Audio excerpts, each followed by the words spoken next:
Шинэ үндсэн хууль бол Монгол улсын иргэдийг эрхчлөөтэй болгож арчилсан бүгд найрамдах улсын энэ тогтолцоог институцуудын хувьд хүмүүсийн сэтгэлгээний хувьд нь төлөвшүүлж өглөө штэ. Тэгэхээр одоо жишээл эртний Грект бол арчилсан бүгд найрамдах улс манай эртний өмнөх одоо 100-д л байж исэн. Тэгэхээр тийм уламжлалууд Европын орнуудад байна л да тий. Тэгтэл бол манайд бол энэ одоо 2-3 мянган жилийн түүхэнд анх удаа иргэдэн яг жинкнээсээ улс орноо удирддаг болсон. Тэднийхээ саналаар төр нь өөрөө бүрлдэж тогтдог болсон.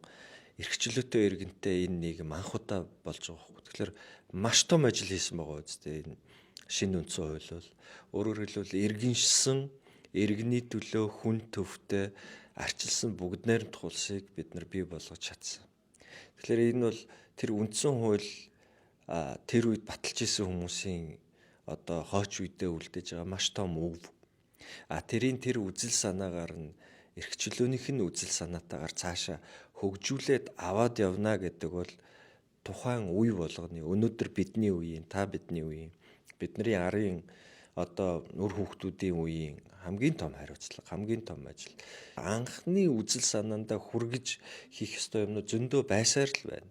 Тэгэхээр энийг бид нар цаашаа одоо илүү боловсронгуй болгоод гарч байгаа органик хөлүүдаа ч гэсэн сайжруулад хийх ажлууд бол байгаа.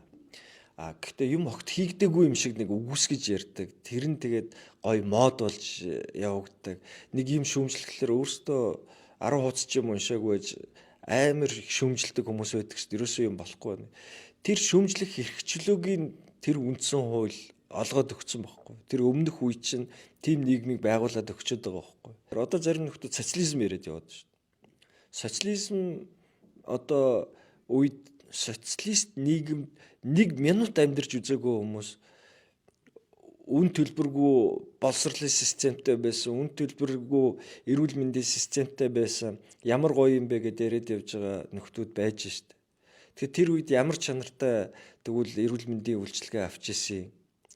Тэр боловсрол чинь тэгвэл үнэгүй биш. Тэр эцэг эхийнх нь хөдөлмөрөөс олсон тэр хөрөнгөөр л тэр социалист нийгэм чинь өөрөө байж ирсэн. Өнөөдөр бид нар одоо татвар аваад систем ажиллаж байгаа шиг төлбөргүй юм нэгч байгаагүй. Тэр чинь бүгдийг хүн иргэд өөрсдөө төлж ирсэн. Гэхдээ тэр үр бүтээл социалист нийгмийн үр бүтээл хамаагүй доогуур байсан байхгүй. Шинэ үндсэн хууль бол Монгол улсын иргэдийг эрхчлөөтэй болгож арчилсан бүгд найрамдах улсын энэ тогтолцоог институцуудын хувьд хүмүүсийн сэтгэлгээний хувьд нь төлөвшүүлж өглөө штэ. Тэгэхээр одоо жишээл эртний Грект бол арчилсан бүгд найрамдах улс манай эртний өмнөх одоо 100-д л байж исэн. Тэгэхээр тийм уламжлалууд Европын орнуудад байна л да тий. Тэгтэл бол манайд бол энэ одоо 2-3 мянган жилийн түүхэнд анх удаа иргэдэн яг жинкнээсээ улс орноо удирддаг болсон. Тэднийхээ саналаар төр нь өөрөө бүрлдэж тогтдог болсон. Эрхчлөөтэй иргэнтэй энэ нийгэм анх удаа болж байгаа хөөх. Тэгэхээр маш том ажил хийсэн байгаа үстэй энэ шинэ үндсэн хууль бол өөрөөр хэлбэл иргэншсэн иргэний төлөө хүн төвтэй арчилсан бүгд найрамдах улсыг бид нар бий болгож чадсан. Тэгэхээр энэ бол тэр үндсэн хууль тэр үед баталж исэн хүмүүсийн одоо хойч үедээ үлдээж байгаа маш том өв. Тэрийн тэр үзэл санаагаар нь эрхчлөөнийх нь үзэл санаатаагаар цаашаа хөгжүүлээд аваад явна гэдэг бол тухайн үе болгоны өнөөдөр бидний үеийн та бидний үеийн бидний арын одоо үр хүүхдүүдийн үеийн хамгийн том хариуцлага, хамгийн том ажил. Анхны үзэл санаандаа хүргэж хийх ёстой юмнууд зөндөө байсаар л байна. Тэгэхээр энийг бид нар цаашаа одоо илүү боловсронгуй болгоод гарч байгаа органик хөлүүдаа ч гэсэн сайжруулад хийх ажлууд бол байгаа. Гэхдээ юм огт хийгдэггүй юм шиг нэг үгүйсгэж ярьдаг. Тэр нь тэгээд гой мод болж явагддаг. Нэг юм шүүмжлэхлээр өөртөө 10 хуудас ч юм уншаагүй байж амар их шүүмжилдэг хүмүүс байдаг шүү дээ. Ерөөсөө юм болохгүй байна. Тэр шүүмжлэх эрхчлөөгийн тэр үндсэн хууль олгоод өгсөн байхгүй. Тэр өмнөх үе чинь тийм нийгмийг байгуулад өгчөөд байгаа байхгүй. Одоо зарим нөхдүүд социализм яриад яваад шүү дээ. Социализм одоо үед социалист нийгэмд 1 минут амьдарч үзээгүй хүмүүс үн төлбөргүй боловсролын системтэй байсан, үн төлбөргүй эрүүл мэндийн системтэй байсан. Ямар гоё юм бэ гэдээ яриад явж байгаа нөхдүүд байж штэ.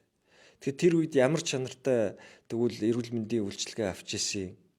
Тэр боловсрол чинь тэгвэл үнэгүй биш. Тэр эцэг эхийнх нь хөдөлмөрийн ус олсон тэр хөрөнгөөр л тэр социалист нийгэм чинь өөрөө байж ирсэн. Өнөөдөр бид нар одоо татвар аваад систем ажиллаж байгаа шиг төлбөргүй юм нэгч байгаагүй. Тэр чинь бүгдийг хүн иргэд өөрсдөө төлж ирсэн. Гэхдээ тэр үр бүтээл, социалист нийгмийн үр бүтээл хамаагүй доогуур байсан байхгүй. Эерэг бүхнийг Сүбэдэ Цэгмэнэс